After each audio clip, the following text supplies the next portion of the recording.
PSCയുടെ 41ാമത്തെ ക്ലാസ്സിലേക്ക് സ്വാഗതം. 40ാമത്തെ ക്ലാസ്സിൽ നമ്മൾ പഠിച്ചു നിർത്തിയത് ഡബിൾ പൊസസീവ് എന്ന രൂപം വരെയാണ്. പ്രൊനൗണുകളുടെ തന്നെ കുറച്ചുകൂടി കാര്യങ്ങൾ നമുക്ക് പഠിക്കേണ്ടതുണ്ട്.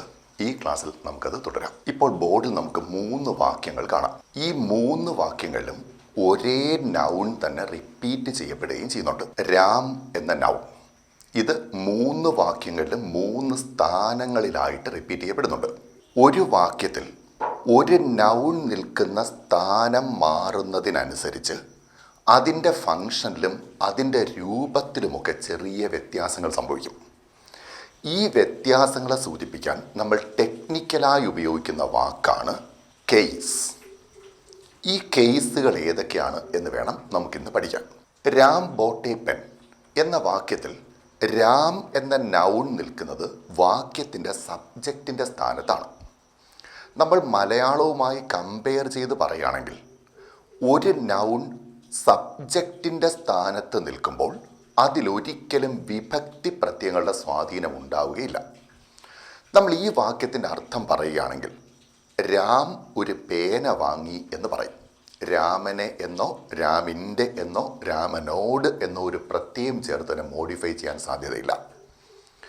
ഇത്തരത്തിൽ പ്രത്യയങ്ങളൊന്നും ചേർത്ത് മോഡിഫൈ ചെയ്യാത്ത നൗണാണെങ്കിൽ അതെപ്പോഴും വാക്യത്തിൻ്റെ സബ്ജക്റ്റായി മാത്രമേ വരൂ.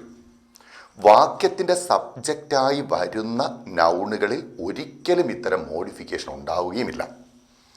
ഈ 2 വ്യവസ്ഥകളും ഒന്ന് തന്നെയാണ്. പ്രത്യയം ഇല്ലെങ്കിൽ സബ്ജക്റ്റ് ആയിരിക്കും, സബ്ജക്റ്റ് ആണെങ്കിൽ പ്രത്യയം ഉണ്ടാവില്ല. ഇങ്ങനെ വരുന്ന ഇത്തരം രൂപങ്ങളെ നമ്മൾ വിളിക്കുന്ന പേരാണ് നോമിനേറ്റീവ്സ്. അപ്പോൾ നോമിനേറ്റീവ് രൂപങ്ങൾ എപ്പോഴും വാക്യത്തിൻ്റെ സബ്ജക്റ്റ് ആയിരിക്കണം. അതിലൊരിക്കലും വിഭക്തി പ്രത്യയങ്ങളുടെ സ്വാധീനം ഉണ്ടായിരിക്കാൻ പാടില്ല. ഇനി നമുക്ക് 2ാമത്തെ വാക്യത്തിലേക്ക് നോക്കാം. ഇവിടെ വാക്യം തന്നിരിക്കുന്നത് ദിസ് ഈസ് രാംസ് പെൻ എന്നാണ്. രാംസ് എന്ന വാക്കിന് രാമൻ്റെ എന്നർത്ഥം കിട്ടും. ഇവിടെ ൻ്റെ എന്ന പ്രത്യയം കൊണ്ട് രാം എന്ന വാക്കിനെ മോഡിഫൈ ചെയ്തിരിക്കുകയാണ്. ഈ വാക്ക് എങ്ങനെ ഉണ്ടായി എന്ന് നമുക്ക് നോക്കാം. ആരോ ഒരാൾ നമ്മളോട് ചോദിക്കുന്നു, ഇതാരുടെ പേന? നമ്മൾ ഉത്തരം പറഞ്ഞു, രാമിൻ്റെ പേന. അപ്പോൾ ആരുടെ അഥവാ ഹൂസ് എന്ന ചോദ്യത്തിന് ഉത്തരമായിട്ടാണ് നമ്മൾ രാംസ് എന്ന രൂപത്തെ ഉപയോഗിക്കുന്നത്. ഇനി നമുക്ക് ഈ രൂപത്തിൻ്റെ പേര് കൊടുക്കുന്നത് എങ്ങനെ എന്നുകൂടി നോക്കാം. ആരുടെ പേന എന്ന ചോദ്യത്തിനർത്ഥം പേനയുടെ ഉടമസ്ഥൻ ആര് അഥവാ പേനയുടെ ഉടമസ്ഥത ആർക്ക് എന്നാണ്. നമ്മൾ രാംസ് പെൻ എന്ന് പറയുമ്പോൾ പേനയുടെ ഉടമസ്ഥൻ രാം ആണ് അഥവാ പേനയുടെ ഉടമസ്ഥത രാമിന് ആണ് എന്നർത്ഥമാണ് നമുക്ക് കിട്ടുക. ഉടമസ്ഥത എന്നതിന് ഉപയോഗിക്കുന്ന ഇംഗ്ലീഷ് വാക്കാണ് പൊസഷൻ. അതുകൊണ്ട് തന്നെ പൊസഷനെ സൂചിപ്പിക്കുന്ന ഈ രൂപത്തെ നമ്മൾ വിളിക്കുന്നത് പൊസസീവ് എന്നാണ്. ഇത് നമ്മൾ കഴിഞ്ഞ ക്ലാസ്സിൽ പഠിച്ചു. Possessive കേസുമുണ്ട്, possessive അഡ്ജക്റ്റീവുമുണ്ട്. 2 രൂപമായിട്ട് മാറാൻ കഴിയും ഇവയ്ക്ക്. അപ്പോൾ രാംസ് എന്നത് ഇവിടെ പൊസസീവ് ഫോമാണ്. ഇനി നമ്മൾ ഓർക്കണം, ആരുടെ എന്ന ചോദ്യത്തിന് ഉത്തരമാണ് പൊസസീവ് എന്ന് പഠിച്ചാൽ ഇത് തിരിച്ചറിയാൻ ബുദ്ധിമുട്ടുണ്ടാവില്ല. മറിച്ച് ഉടമസ്ഥതയെ സൂചിപ്പിക്കുന്ന വാക്കാണ് പൊസസീവ് എന്ന് പഠിച്ചാൽ ചിലപ്പോഴൊക്കെ നമ്മൾ കൺഫ്യൂസ്ഡ് ആവാൻ സാധ്യതയുണ്ട്. ഉദാഹരണത്തിന്, രാജുവിൻ്റെ സഹോദരി, രാജൂസ് സിസ്റ്റർ. ഇവിടെ സിസ്റ്റർ എന്നതിൻ്റെ പൊസഷൻ അഥവാ ഉടമസ്ഥത രാജുവിനാണ് എന്നൊരർത്ഥം കിട്ടുന്നില്ല. പകരം ആരുടെ സിസ്റ്റർ എന്ന് ചോദിച്ചാൽ നമുക്ക് കൃത്യമായി തിരിച്ചറിയാൻ പറ്റും, രാജു സിസ്റ്റർ. അപ്പൊ രാജൂസ് എന്ന് പറയുന്ന വാക്ക് പൊസസീവ് ആണ്. ഇനി നമുക്ക് 3ാമത്തെ വാക്യത്തിലേക്ക് നോക്കാം. She beat Ram. ഇവിടെ രാം എന്ന വാക്ക് വാക്യത്തിന്റെ ഒബ്ജക്റ്റിന്റെ സ്ഥാനത്താണ് നിൽക്കുന്നത്. ഇംഗ്ലീഷിൽ ഒരു നൗണാണ് ഒബ്ജക്റ്റായി ഉപയോഗിക്കുന്നതെങ്കിൽ അതിന് രൂപഭേദമൊന്നും സംഭവിക്കില്ല. സബ്ജക്റ്റിന്റെ സ്ഥാനത്ത് ഏത് രൂപം കാണുന്നോ അതുപോലെ തന്നെ ആയിരിക്കും ഒബ്ജക്റ്റിന്റെ സ്ഥാനത്തെ രൂപം തോന്നിപ്പിക്കുക. എന്നാൽ അർത്ഥം പറയുമ്പോൾ അവൾ രാമിനെ അടിച്ചു എന്ന് കിട്ടും. അതായത് രാം എന്ന വാക്ക് അതുപോലെ വരികയല്ല, അതൊരു ഒബ്ജക്റ്റിന്റെ സ്ഥാനത്തേക്ക് മാറുമ്പോൾ പ്രത്യയം ചേർന്ന് മോഡിഫൈ ചെയ്യപ്പെടുന്നുണ്ട്. മലയാളം കമ്പാരിസൺ നോക്കുമ്പോൾ ഇത്തരത്തിൽ കിട്ടുന്ന ഒബ്ജക്റ്റിന്റെ സ്ഥാനത്ത് നിൽക്കുന്ന രൂപത്തെ നമ്മൾ വിളിക്കുന്ന പേരാണ് ഒബ്ജക്റ്റീവ് കേസ് അഥവാ ഒബ്ജക്റ്റീവ്സ്. ഇതിന് തന്നെ ഡീപ്പായി പഠിക്കുന്ന ആൾക്കാർ മറ്റ് 2 ടേംസ് കൂടി ഉപയോഗിക്കാറുണ്ട്. പൊസസീവ്സിൻ്റെ മറ്റൊരു പദമാണ് ജെനിറ്റീവ് കേസ്. അതുപോലെ ഒബ്ജക്റ്റീവ്സിൻ്റെ മറ്റൊരു പേരാണ് അക്യൂസേറ്റീവ് കേസ്. PSC ഗ്രാമറിന് വേണ്ടി പഠിക്കുന്ന നമ്മൾ ആ രണ്ട് ടേംസ് പഠിക്കേണ്ടതില്ല. ഡീപ്പ് സ്റ്റഡി നടത്തുന്നവർക്ക് വേണ്ടി മാത്രമുള്ളതാണ് ആ രണ്ട് ടേംസ്. ഇനി നമുക്കിത് മൊത്തത്തിൽ ഒന്നുകൂടി ഓർത്ത് നോക്കാം.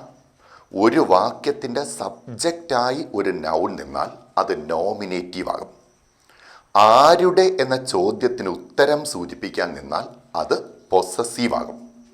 ഇനി ഒരു വാക്യത്തിൻ്റെ ഒബ്ജക്റ്റിൻ്റെ സ്ഥാനത്ത് നൗൺ നിൽക്കുകയാണെങ്കിൽ ആ ഒബ്ജക്റ്റിനെ നമ്മൾ വിളിക്കുന്ന പേര് ഒബ്ജക്റ്റീവ് കേസ് എന്നായിരിക്കും. അപ്പോൾ നോമിനേറ്റീവായി, പൊസസീവായി, ഒബ്ജക്റ്റീവായി. ഇനി നമ്മൾ നേരത്തെ തന്നെ പഠിച്ചിട്ടുണ്ട്, ഒരു നൗണിന് പകരം നിൽക്കുന്ന പദത്തെയാണ് നമ്മൾ പ്രൊനൗൺ എന്ന് പേരിട്ട് വിളിക്കുക. നൗണിന് പകരം ഒരു പ്രൊനൗൺ നിൽക്കണമെങ്കിൽ നൗൺ എന്തൊക്കെ ധർമ്മങ്ങൾ ഒരു വാക്യത്തിൽ നിർവഹിക്കുന്നോ അതെല്ലാം പ്രൊനൗണിനും നിർവഹിക്കാൻ കഴിയണം. നമുക്ക് നോക്കാം. ഇവിടെ രാം ബോട്ട് എ പെൻ. ഇതിൽ രാം ഒരു ആൺകുട്ടിയാണ് അല്ലെങ്കിൽ ഒരു ആണാണ്. അതുകൊണ്ട് തന്നെ രാം എന്ന പേര് പറയുന്നതിന് പകരം നമുക്ക് ഹീ എന്ന് ചേർത്തുകൊണ്ട് ഹീ ബോട്ട് എ പെൻ എന്ന് വേണമെങ്കിലും പറയാം. ഇവിടെ ഹീ എന്ന വാക്ക് നോമിനേറ്റീവ് രൂപത്തിലുള്ള രാം എന്ന നൗണിന് പകരം ഉപയോഗിച്ചതാണ്. ഈ വാക്കിലും ഒരു പ്രത്യയവും വന്നിട്ടില്ല. അവൻ, അതിനെ അവനെയെന്നോ അവനോടെന്നോ ഒരു രൂപത്തിലും മാറ്റിയിട്ടേയില്ല. ഇത്തരത്തിൽ ഒരു മാറ്റവും വരാതെ വെറും പ്രൊനൗൺ മാത്രമെടുത്ത് നമ്മൾ സബ്ജക്റ്റിൻ്റെ സ്ഥാനത്ത് ഉപയോഗിക്കുമ്പോൾ അതിനെയും നമ്മൾ പേര് വിളിക്കുന്നത് നോമിനേറ്റീവ് എന്ന് തന്നെയാണ്. ഈ രണ്ടാമത്തെ വാക്യത്തിൽ രാം എന്ന വാക്ക് രാംസ് എന്നായി മാറി, രാമൻ്റെ. നമ്മൾ രാം എന്നതിന് പകരം ഹീ എന്ന പ്രൊനൗൺ ആണ് ഉപയോഗിക്കുന്നതെങ്കിൽ നമ്മൾ ദിസ് ഈസ് രാംസ് പെൻ എന്ന് പറയുന്നതിന് പകരം ദിസ് ഈസ് ഹിസ് പെൻ എന്നായിരിക്കും പറയുക. അപ്പോൾ ഹിസ് എന്ന രൂപം ഇത് ആരുടെ എന്ന ചോദ്യത്തെ സൂചിപ്പിക്കാൻ ഉപയോഗിച്ചത് തന്നെയാണ്. അതുകൊണ്ട് തന്നെ ഇതിനെയും നമ്മൾ പേരിട്ട് വിളിക്കുക പൊസസീവ് എന്നാണ്. ഇനി നമുക്ക് അടുത്ത രൂപത്തിലേക്ക് നോക്കാം. She beat Ram. രാം എന്നതിന് പകരം ഹീ എന്ന വാക്കാണ് ഉപയോഗിക്കുന്നതെങ്കിൽ അവൾ രാമിനെ അടിച്ചു എന്ന് പറയുന്നതിന് പകരം അവൾ അവനെ അടിച്ചു എന്നായിരിക്കും പറയുക. അപ്പോൾ ഇവിടെ രാം എന്ന നൗണിന് പകരം ഹീ എന്ന പ്രൊനൗണിൻ്റെ രൂപഭേദമായ ഹിം എന്ന വാക്ക് ഉപയോഗിക്കാൻ കഴിയും. അങ്ങനെയെങ്കിൽ ഒബ്ജക്റ്റിൻ്റെ സ്ഥാനത്ത് ഉപയോഗിച്ച ഹിം എന്ന ഈ രൂപത്തെ നമ്മൾ പേര് വിളിക്കുക ഒബ്ജക്റ്റീവ് എന്ന് തന്നെയാണ്. അപ്പോൾ നൗണുകൾക്കെന്ന പോലെ പ്രൊനൗണുകൾക്ക് 3 രൂപങ്ങളായി: നോമിനേറ്റീവ്, പൊസസീവ്, ഒബ്ജക്റ്റീവ്. നോമിനേറ്റീവ് രൂപം നൗണായാലും പ്രൊനൗണായാലും സാധാരണ രൂപം തന്നെ എടുക്കുക. പൊസസീവ് ആകുമ്പോൾ നൗണാണെങ്കിൽ അപ്പോസ്ട്രഫിയസ്, പ്രൊനൗണുകൾക്ക് അവയ്ക്ക് രൂപഭേദമുണ്ടാകും എന്ന് നമ്മൾ കഴിഞ്ഞ ക്ലാസ്സിൽ പഠിച്ചു. മൈ, യുവർ, ഹിസ് ഈ രൂപങ്ങളൊക്കെ നമ്മൾ പഠിച്ചതാണ്. ഇനി ഒബ്ജക്റ്റ് ഫോം. ഒബ്ജക്റ്റായി നൗൺ വന്നാൽ അതിന് രൂപഭേദം വരില്ല. എന്നാൽ പ്രൊനൗണുകൾ വരികയാണെങ്കിൽ അവയ്ക്ക് രൂപഭേദമുണ്ടാകും. ആ രൂപഭേദത്തോടു കൂടിയ ഈ രൂപങ്ങളെ വിളിക്കുന്ന പേര് ഒബ്ജക്റ്റീവ്സ് എന്നാണ്. ഇനി നമുക്ക് ഒരു കാര്യവും കൂടി ഇതിൽ ശ്രദ്ധിക്കേണ്ടതുണ്ട്. ഇപ്പോൾ ബോർഡിൻ്റെ താഴെ അറ്റത്തായി നമുക്ക് ഒരു വാക്യവും കൂടി കാണാം. She sold the car to Ram. നമ്മൾ ആദ്യം പാസീവ് വോയിസിൻ്റെ ബേസിക് ലെസണിൽ പഠിച്ച കാര്യമാണ് ടു ഹും എന്ന ചോദ്യത്തിന് ഉത്തരം ടു ഹിം അല്ലെങ്കിൽ ടു രാജു. ഇങ്ങനെ പറഞ്ഞാൽ അത് ഇൻഡയറക്റ്റ് ഒബ്ജക്റ്റ് ഫോമാണ് എന്ന്. ഇത്തരത്തിൽ ഇൻഡയറക്റ്റ് ഒബ്ജക്റ്റ് ഫോം ചെയ്യാൻ ഉപയോഗിക്കുന്ന 2+ നൗൺ അല്ലെങ്കിൽ 2+ ഒബ്ജക്റ്റീവ് ഫോം, ഇതിനെ നമ്മൾ വിളിക്കുന്ന പേരാണ് ഡേറ്റീവ് കേസ് അഥവാ ഡേറ്റീവ്സ്. അപ്പോൾ 4 രൂപങ്ങൾ കംപ്ലീറ്റ് ആയി കഴിഞ്ഞു. നോമിനേറ്റീവ് ഉണ്ട്, പൊസസീവ് ഉണ്ട്, ഒബ്ജക്റ്റീവ് ഉണ്ട്. ആ ഒബ്ജക്റ്റീവ് ഫോമിൽ തന്നെ ടു ചേർത്ത് ഇൻഡയറക്റ്റ് ഒബ്ജക്റ്റ് ആക്കി മാറ്റുമ്പോൾ അതിനെ വിളിക്കുന്ന പേര് ഡേറ്റീവ് കേസ് എന്നുമാണ്. ഈ 4 കേസുകൾ വ്യക്തമായിട്ടുണ്ടാവുമല്ലോ. ഇതിൽ ഒബ്ജക്റ്റീവ് ഫോമിൻ്റെ കൂടി ടു ചേർത്ത് ഉപയോഗിക്കുന്ന രൂപമാണ് ഡേറ്റീവ്. അത് നമ്മൾ ഇനി അങ്ങോട്ട് പറയില്ല. പകരം 7 പ്രൊനൗണുകൾ എടുത്ത് അവയെ നമുക്ക് ഇതുപോലെ പല കേസുകളാക്കി മാറ്റണം. ഒപ്പം വൺ എന്ന വാക്കിൻ്റെയും ഹൂ എന്ന വാക്കിൻ്റെയും രൂപങ്ങൾ കൂടി പഠിക്കണം. ഇതിനെ തുടർന്ന് വരുന്ന ലെസൺ റിലേറ്റീവ് പ്രൊനൗൺസ് ആണ്. അത് ചെയ്യുമ്പോൾ ഇതൊക്കെ വളരെ പ്രധാനപ്പെട്ട തിരിച്ചറിവുകളാണ്. ശ്രദ്ധയോടെ പഠിക്കുക. തൽക്കാലം ഇതിൻ്റെ നോട്ട്സ് എഴുതിയെടുക്കാം. ഈ ഭാഗം പലപ്പോഴും പലരും അലക്ഷ്യമായിട്ടാണ് പഠിക്കാറ്. പക്ഷേ തുടർന്ന് വരുന്ന റിലേറ്റീവ് പ്രൊനൗൺസ് എന്ന ടോപ്പിക്ക് പഠിക്കാൻ ഇത് വളരെ അത്യാവശ്യവുമാണ്. റിലേറ്റീവ് പ്രൊനൗൺസ് ആണെങ്കിൽ മിക്കവാറും എല്ലാ PSC ടെസ്റ്റിനും ചോദിക്കുന്ന ടോപ്പിക്കുമാണ്. തുടർന്ന് വരുന്ന ആ ടോപ്പിക്കും കൂടി മനസ്സിൽ കണ്ടുകൊണ്ട് ആത്മാർത്ഥമായി ശ്രദ്ധിക്കണം ഈ ലെസൺ. നമുക്ക് ഫസ്റ്റ് പേഴ്സൺ ഐ, വി എന്നിവയാണ് എന്ന് പഠിച്ചു. അതിലെ സിംഗുലർ ഐ ആണ്. പ്ലൂറൽ ആയി ഉപയോഗിക്കപ്പെടുന്ന പ്രൊനൗൺ വി ആണെന്നും നമ്മൾ പഠിച്ചു. ഐ എന്ന വാക്കിന് ഞാൻ എന്നാണ് അർത്ഥം. ഇത് നമ്മൾ എപ്പോഴും കാണുന്നത് ഒരു വാക്യത്തിൻ്റെ സബ്ജക്റ്റ് എന്ന രൂപത്തിൽ മാത്രമായിരിക്കും. I go to school every day. ഇതുപോലെ സബ്ജക്റ്റിൻ്റെ സ്ഥാനത്താണ് ഐ എന്ന വാക്ക് നമ്മൾ ഉപയോഗിക്കുക. അതുകൊണ്ട് ഇത് നോമിനേറ്റീവ് ഫോമിലാണ് നിൽക്കുന്നത്. ഇനി ഞാൻ എന്നെ പറയുമ്പോൾ ഒരു വസ്തു ഞാൻ സ്വന്തമാക്കിയാൽ അതാരുടെ വസ്തു എന്ന ചോദ്യത്തിന് ഞാൻ ഉത്തരം പറയുക എൻ്റെ എന്നായിരിക്കും. അപ്പോഴത് പൊസസീവ് ഫോമായി. ഒരു വാക്യത്തിൻ്റെ ഒബ്ജക്റ്റിൻ്റെ സ്ഥാനത്ത് ഐ എന്ന പ്രൊനൗൺ പ്ലേസ് ചെയ്യണമെങ്കിൽ നമ്മൾ ഐ എന്ന പ്രൊനൗണിനെ എടുത്ത് മീ എന്ന രൂപത്തിലേക്ക് മാറ്റിയാണ് എഴുതാറ്. അപ്പോൾ മീ എന്ന രൂപം ഒബ്ജക്റ്റ് ഫോമാണ്. ഐ, മൈ, മീ ഇവ മൂന്നും ഒരേ പ്രൊനൗണിൻ്റെ 3 രൂപങ്ങളാണ്. 3 പർപ്പസിന് വേണ്ടി ഉപയോഗിക്കുന്നു എന്ന് മാത്രം. നമ്മൾ നോക്കിയാൽ സബ്ജക്റ്റ് ആകുമ്പോൾ ഐ, അത് തന്നെ ഒബ്ജക്റ്റിൻ്റെ സ്ഥാനത്തെത്തുമ്പോൾ മീ, പൊസഷനെ കാണിക്കാൻ ഉപയോഗിക്കുമ്പോൾ മൈ. ഈ രൂപങ്ങളിലേക്ക് അതിനെ മാറ്റിയെടുക്കുന്നു എന്ന് മാത്രം. ഇവിടെ പാസീവ് വോയിസ് നമ്മൾ പഠിച്ചപ്പോൾ മീ ഒബ്ജക്റ്റായി വന്നാൽ അത് സബ്ജക്റ്റിൻ്റെ സ്ഥാനത്തേക്ക് എഴുതുമ്പോൾ ഐ എന്നും ഐ എന്ന സബ്ജക്റ്റ് ബൈ ചേർത്ത് എഴുതുമ്പോൾ ബൈ മീ എന്നും എഴുതിയതിന് കാരണം ഇത് തന്നെയാണ്. ഇനി നമുക്ക് വിയുടെ രൂപങ്ങൾ നോക്കാം. വി എന്ന വാക്കും നമ്മൾ ഒരു വാക്യത്തിൻ്റെ സബ്ജക്റ്റിൻ്റെ സ്ഥാനത്താണ് കാണുക. അതുകൊണ്ട് ഇത് നോമിനേറ്റീവ് കേസാണ്. എപ്പോഴെങ്കിലും ആരുടെ എന്ന ചോദ്യത്തിന് വി എന്നത് ചേർത്ത് ഉത്തരം പറയണമെങ്കിൽ നമ്മൾ അവിടെ ഉപയോഗിക്കുന്ന രൂപം അവർ എന്നായിരിക്കും. അപ്പോൾ അവർ എന്ന വാക്ക് പൊസസീവാണ്. ഏതെങ്കിലും ഒരു വാക്യത്തിൻ്റെ ഒബ്ജക്റ്റിൻ്റെ സ്ഥാനത്ത് വി എഴുതണമെങ്കിൽ അവിടെ നമ്മൾ ഉപയോഗിക്കുന്ന എപ്പോഴും വിയുടെ ഒബ്ജക്റ്റീവ് ഫോമായ അസ് ആയിരിക്കും. അതായത് വി, അവർ, അസ് ഇത് മൂന്നും ഒന്ന് തന്നെയാണ്. സബ്ജക്റ്റായി വി എഴുതും, ഒബ്ജക്റ്റായി അസ് എഴുതും. എപ്പോഴെങ്കിലും പൊസഷനെ കാണിക്കേണ്ടി വന്നാൽ അവിടെ നമ്മൾ അവർ എന്ന വാക്കും യൂസ് ചെയ്യും. ഇനി സെക്കൻഡ് പേഴ്സണിൽ സിംഗുലറും പ്ലൂറലുമായി നമുക്കാകെ ഒറ്റ പ്രൊനൗൺ മാത്രമേ ഉള്ളൂ. ഇതിൻ്റെ സിംഗുലർ പ്ലൂറൽ വ്യത്യാസം ആകെ നമ്മളെ ബാധിക്കുന്നത് സെൽഫ് ഫോം എടുക്കുമ്പോൾ മാത്രമാണ്. ബാക്കി ഒരിടത്തും ഇത് നമ്മളെ ബാധിക്കുകയില്ല. ഈ യു നമ്മൾ വാക്യത്തിൻ്റെ സബ്ജക്റ്റിൻ്റെ സ്ഥാനത്താണ് മിക്കപ്പോഴും കാണുക. യു ആർ മൈ ഫ്രണ്ട്സ് എന്ന് പറയുന്നിടത്ത് ആർ എന്ന വെർബിൻ്റെ സബ്ജക്റ്റാണ് യു. അതുകൊണ്ട് തന്നെ യു എന്ന വാക്ക് നോമിനേറ്റീവ് കേസാണ്. ആരുടെ എന്ന ചോദ്യത്തിന് ഉത്തരമായി യു എന്ന വാക്ക് ഉപയോഗിക്കേണ്ടി വന്നാൽ നമ്മൾ നേരത്തെ പഠിച്ചിട്ടുണ്ട് യുവർ എന്ന വാക്കായിരിക്കും നമ്മൾ യൂസ് ചെയ്യുക. യു ആർ മൈ ഫ്രണ്ട്സ് എന്ന് പറഞ്ഞാൽ യു സബ്ജക്റ്റാണ്, nominative case. She will kill you എന്ന് പറഞ്ഞാൽ കിൽ എന്ന വെർബിൻ്റെ ഒബ്ജക്റ്റായിട്ടാണ് യു വന്നത്. അതിനെ ഒബ്ജക്റ്റീവ് കേസായും പരിഗണിക്കാം. രണ്ടും ഒരേ രൂപം തന്നെ കിട്ടും. ഇനി നമുക്ക് വരേണ്ടത് തേർഡ് പേഴ്സണിലേക്കാണ്. തേർഡ് പേഴ്സൺ സിംഗുലേഴ്സിൽ ആദ്യമായി നമ്മൾ കാണുന്ന പ്രൊനൗണാണ് ഹി. അല്പം മുമ്പ് നമ്മൾ പറഞ്ഞു ഹി എന്ന വാക്കിൻ്റെ പൊസസീവ് ഹിസ് ആണെന്നും അതിൻ്റെ ഒബ്ജക്റ്റീവ് വരുന്നത് ഹിം ആണെന്നും നമ്മൾ പറഞ്ഞു. ഇനി രണ്ടാമത് വരുന്ന സിംഗുലർ തേർഡ് പേഴ്സൺ സിംഗുലർ പ്രൊനൗണാണ് ഷീ. ഈ ഷീ എന്ന പ്രൊനൗണിൻ്റെ പൊസസീവ് രൂപമാണ് ഹെർ. ആരുടെ എന്ന് ചോദിച്ച് അതിനുത്തരമായി ഷീ എന്ന് പറയേണ്ടി വന്നാൽ അത് നമ്മൾ ഹെർ എന്നാക്കി മാറ്റും. അവളുടെ എന്നർത്ഥം കിട്ടും.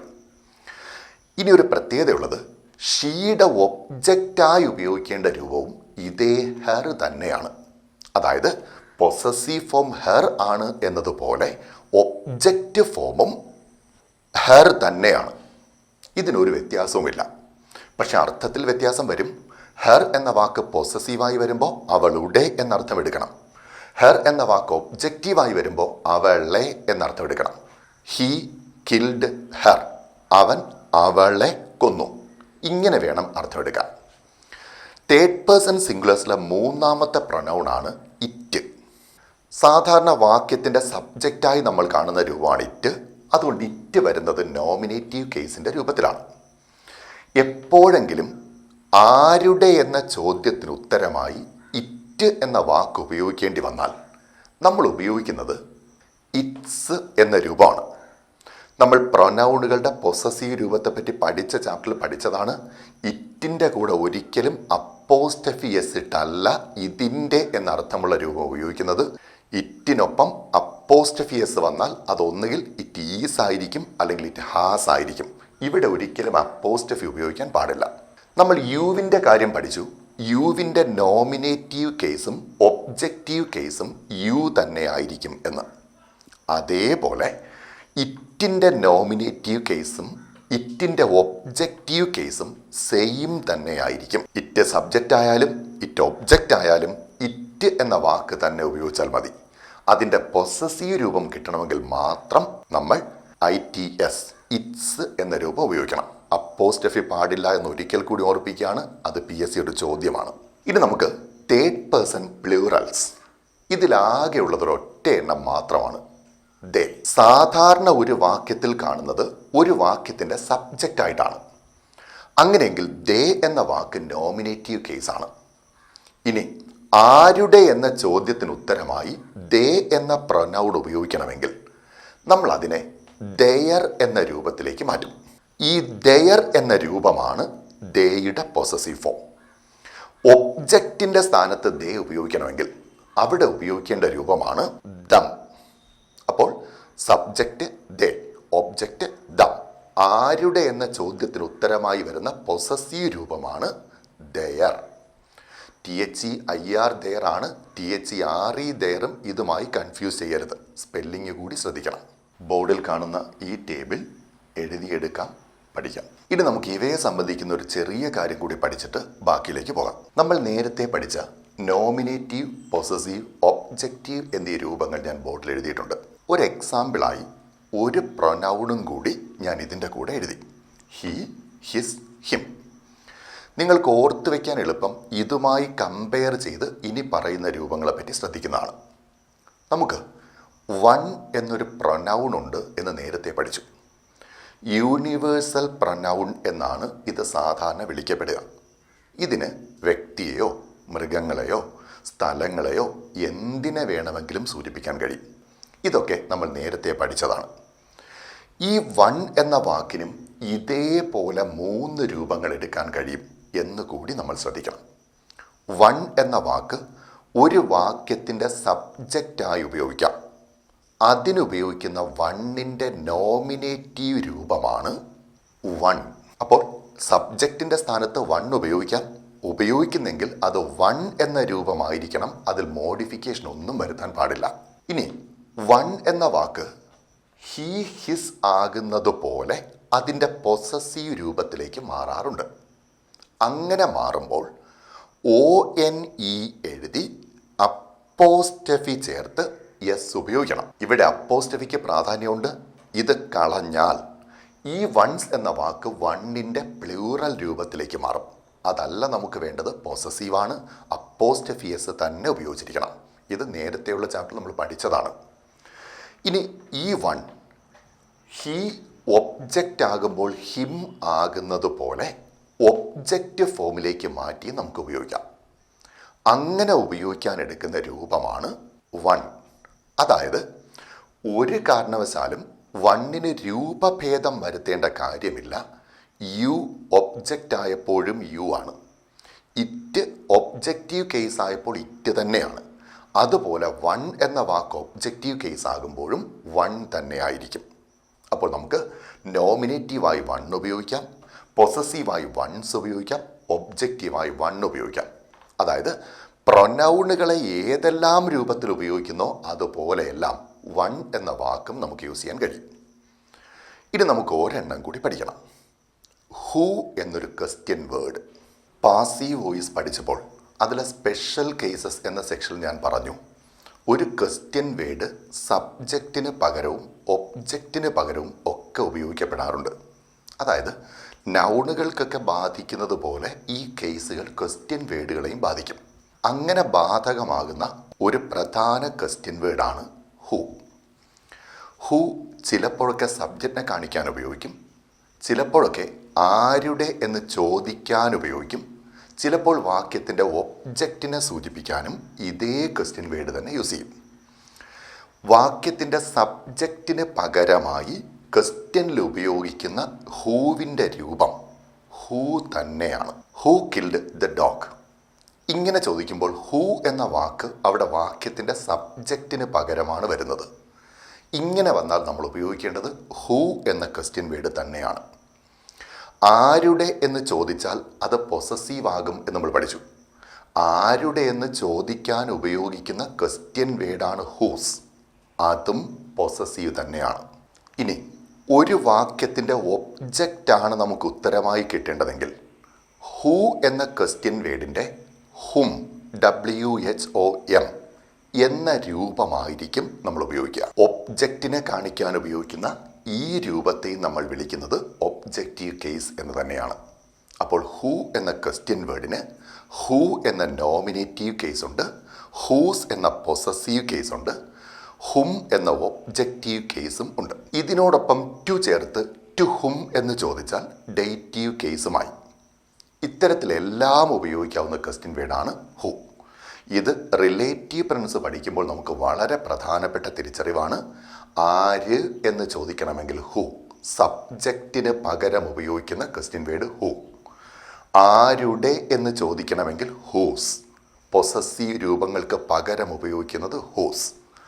അതുപോലെ ഒബ്ജക്റ്റായി ആരെ എന്ന് ചോദിക്കണമെങ്കിൽ ഉപയോഗിക്കേണ്ടത് ഹും, ഒബ്ജക്റ്റീവ് കേസാണ് ഇത്.